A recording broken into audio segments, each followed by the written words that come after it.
Story of the day today, we're going to call it the birthmark. This is one of my first memories in life, period.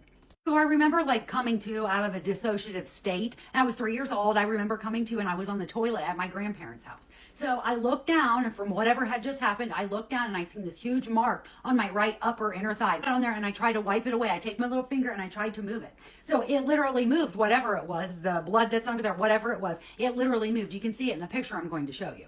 I was being toilet trained at that time by my grandparents, and they had given me these rubber pants to wear over underwear. Well, I tell my grandma, what is this? She doesn't know. I know she had a really strange look on her face, and she went and got my aunt.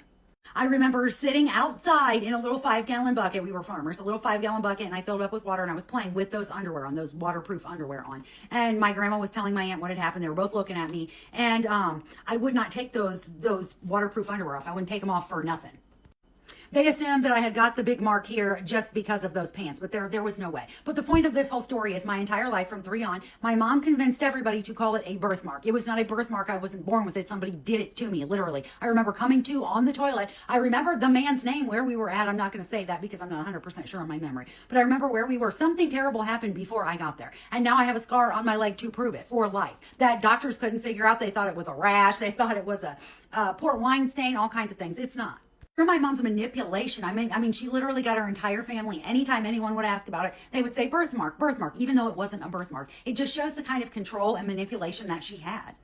My aunt later on told me that she thought, something terrible had happened because I would not take the pants off. She said I probably was just trying to protect myself, and I think that way too. And I definitely didn't get a birthmark from the rubber pants that you wear over underwear. And I'm going to put the picture up here so you guys can see it because it's huge, and I've hated it my entire life. Everybody has always asked about it. Every doctor, every OBGYN, everybody asked about it as if it's something that I did, like I have some kind of big rash on my leg or something. No, some creep did it to me when I was 3. So I don't know. There is my first real memory of life.